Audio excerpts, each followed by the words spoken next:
que leva alguém a agir moralmente? A fé, a razão, compaixão, sentimento, utilidade? Qual que é o verdadeiro fundamento das ações morais, da vida ética? Pois é, uma pergunta não muito fácil de ser respondida, mas que despertou, ela é muito importante e despertou a atenção da maioria dos filósofos do Ocidente desde a antiguidade, né? E constituem aí a área da ética dentro da filosofia, que é uma das principais áreas, uma das áreas mais importantes da filosofia, já que ela lida com aquilo que nos atinge imediatamente, que são as ações humanas, né? Hoje nós vamos falar então um pouco sobre ética na modernidade. Eu sou o Jorge, eu sou assessor da área de História, Filosofia e Sociologia e venho então falar com vocês sobre filosofia e ética na modernidade. Para a gente trabalhar um pouco esse tema, é importante voltar um pouquinho no tempo e lembrar quais são as tendências que se formaram, né, no decorrer da história, para tentar entender um pouco melhor em que sentido que o debate ético moderno acontece, né? Então, é importante lembrar que lá entre os gregos, na antiguidade, na filosofia grega, no pensamento, na cultura grega, ela era fortemente marcada por elementos da racionalidade, né? Elementos racionais. Então, os gregos valorizavam muito os aspectos racionais da vida humana e eles, de forma geral, né, claro que cada um com a sua peculiaridade, com a sua própria maneira de pensar, mas os autores gregos geralmente acreditam que a razão é o nosso melhor guia, né? É o melhor guia para decidir, para escolher aí o caminho da ética, escolher o caminho do bem, escolher uma atitude, uma postura nossa diante do mundo, diante do universo, diante da cidade, diante da sociedade, diante dos outros indivíduos e também diante de nós mesmos. Essa tendência ética que se forma ali na antiguidade grega, ela ficou conhecida como o racionalismo, né? Então, de que o fundamento das nossas ações, o fundamento das ações éticas, das ações que têm valor moral, ela é sempre a razão humana, né? Então, pautada, e aparecem muitos conceitos do tipo a justa medida, o equilíbrio, a harmonia e coisas do tipo, né? Então, sempre pautado na racionalidade. Com a chegada do cristianismo, isso muda um pouco de figura, né? Então, o fundamento das ações morais passa a ser a fé, ou mesmo um exemplo de santidade, né? De vida santa, de vida dedicada ao cristianismo e dedicada ao sofrimento universal. Então, a compaixão torna-se aí um dos elementos mais importantes da ética do cristianismo, né? Que é pautada não na razão propriamente, mas na fé, né? e na revelação da verdade dada pela Bíblia. Bom, com a chegada do pensamento moderno, as teorias filosóficas apontaram novos fundamentos para a ação ética, como, por exemplo, o dever e a utilidade. Então, ainda que de algum modo a racionalidade permaneça aqui na ideia de dever e na ideia de utilidade, ela aponta um novo caminho, né, que não é mais exatamente como eram para os antigos e também é um caminho bastante diferente daquele que foi definido na Idade Média. Um dos principais filósofos da modernidade que tiveram uma grande influência sobre o pensamento, sobre o desenvolvimento do pensamento ético moderno, é o filósofo Immanuel Kant. Pois é, vocês já devem ter escutado falar dele, né? O Kant é o cara que escreveu esse livro aqui, chama-se Crítica da Razão Pura, e é um livro muito importante, um livro muito difícil de ler também, mas muito importante para todos os desenvolvimentos filosóficos do Ocidente após o século XVIII. O Kant teve aí ele desenvolveu uma teoria ética muito influente, que é a teoria do imperativo categórico, ou a ética baseada no dever e na lei moral. O Kant fez uma distinção importante entre agir por dever e agir conforme o dever, né? Então, a ação conforme o dever é uma ação que pode ir na mesma direção daquilo que se considera ético. No entanto, o fundamento dela não é a própria lei moral, não é o próprio dever, né? A pessoa que age conforme o dever, ela assim o faz, tendo medo das consequências ou mesmo tendo em vista uma recompensa. Então, essa ação, para o Kant, ela não tem valor moral, agir conforme o dever simplesmente, né? Então, é como se eu estivesse fazendo o bem, não pelo próprio bem, mas fazendo o bem porque eu quero ser reconhecido por isso, ou eu tenho medo de alguma consequência prejudicial para a minha própria existência.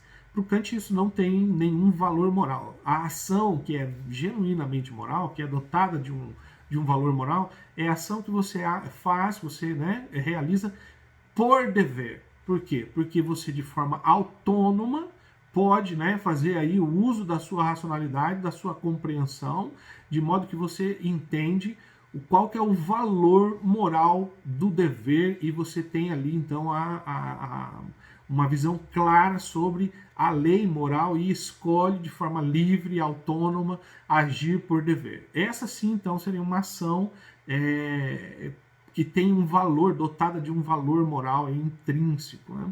O Kant, então, tentou formalizar essa teoria ética numa regra, numa fórmula, né? Que ele chamou de imperativo categórico. O imperativo categórico é um pensamento, é uma fórmula que me ajuda a entender um pouco melhor a moralidade, as máximas, né? As regras que são dotadas de valor moral e aquelas que não são. O Kant, então, o imperativo categórico para a ação moral consistia em somente seguir máximas ou regras subjetivas, né, que o agente pudesse admitir como leis universais, que eu pudesse universalizar, né, que pudessem ser válidas para todos. Então, eu só devo seguir as regras que podem valer para todos ao mesmo tempo, né, com o mesmo peso, inclusive. Ou seja, agir sempre do mesmo modo esperado de todos numa situação semelhante. Então, o valor moral do dever, da lei moral e da racionalidade também foram bastante importantes para o Kant e tiveram aí uma grande influência. No entanto, obviamente, em filosofia se faz muitas críticas, né, aos autores. O Kant também não foi uma exceção, sofreu muitas críticas a esse caráter excessivamente formal, a esse caráter excessivamente racional da sua ética. Bom, outras tendências morais, outras tendências éticas apareceram. Uma das mais importantes é o cálculo ético do utilitarismo, né, que é a ideia de que as ações éticas dotadas de valor ético são aquelas que evitam ao máximo causar o mal, né, e tentam ao máximo ampliar os benefícios, ampliar o bem que as ações podem alcançar. Então esse seria o utilitarismo, né? Fazer o maior bem possível e reduzir os danos ao máximo possível. Existem vários autores, né, entre eles, por exemplo, Jeremy Bentham, John Stuart Mill, que defenderam a ideia de que a utilidade, né, deve ser aí o fundamento das ações morais. Por outro lado, o utilitarismo também sofreu muitas críticas, né? Também teve ali algumas críticas bem importantes para se desenvolver outras visões sobre éticas. Então, por exemplo, uma das críticas que foram feitas ao utilitarismo é a ideia de que o utilitarismo permite atos considerados imorais pela maioria das outras correntes. Então, se você age sempre dessa maneira, visando ampliar a utilidade, você acaba englobando ações que podem parecer antiéticas em outros sistemas morais. Nem sempre há tempo também para prever as consequências de uma ação, e isso seria uma fragilidade do utilitarismo, né? E mesmo a previsão das consequências nós podemos calcular errado, calcular mal, né?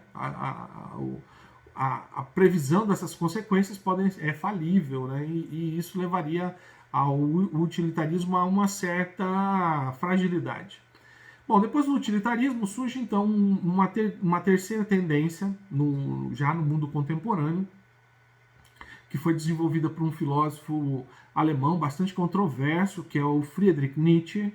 O Nietzsche escreveu esse texto aqui, né? Assim falou Zaratustra, ou assim falava Zaratustra, depende da sua tradução. O Nietzsche foi um cara também bastante importante para o desenvolvimento da reflexão ética no Ocidente, e fez críticas muito sérias, críticas muito contundentes, né, a esses sistemas morais que a gente viu se desenvolver desde os gregos, né, então o racionalismo, a fé, a utilidade, o dever, né, enfim. fez críticas muito severas a esses modelos de racionalidade. O Nietzsche acreditava que esses modelos racionais, eles, de fato, o que acontece é que eles negam a vida, né? Eles, ao enfatizarem aspectos racionais, eles acabam negando aquilo que a nossa vida de fato é. Por quê? Porque o Nietzsche acreditava assim que a razão, de certo modo, ela é secundária, ela é derivada. Aquilo que é o fundamento da nossa existência, da nossa vida, são os impulsos, né? São os impulsos que agem aí e se relacionam, né, com a nossa biologia, por exemplo, são os impulsos vitais, a força vital. Então isso envolve as paixões, envolve os desejos, e que isso então seria o fundamento da nossa existência. Né? Por outro lado, os gregos, os filósofos, geralmente quiseram enfatizar os aspectos racionais, que na verdade para o Nietzsche são aspectos secundários, derivados. Né? Então essa moralidade ocidental, que é a moralidade do racionalismo, para o Nietzsche, ela é uma moral de rebanho, uma moral, né, que visa uniformizar todo mundo, colocar todo mundo mais ou menos no mesmo patamar e fazer com que as pessoas neguem de determinada maneira, neguem aí os seus impulsos, as suas paixões, que são os elementos, né, que nos tornam vivos, que nos fazem fortes. Então Nietzsche tem uma crítica contundente ao que ele chama de moral de rebanho. Né? O Nietzsche acreditava, por exemplo, que o indivíduo, né, sob o domínio dessa moral racionalista do Ocidente, que ele chama de moral dos fracos, esse indivíduo ele teme a solidão e ele se sente impotente sem a explicação e sem o sentido que o grupo pode dar a ele. Né? Então lembra lá que o Kant falava que a regra moral sempre tem que ser universalizada, sempre tem que valer para todos, né? E o Nietzsche aqui está dizendo que esse detalhe acaba enfraquecendo os indivíduos, né? Acaba enfraquecendo as nossas forças vitais, e isso levaria aí a uma moral, a uma falsa sensação de paz, mas uma paz do rebanho, né? De estarmos dentro do rebanho, sermos reconhecidos dentro do rebanho e temos aí um caminho bem definido a seguir.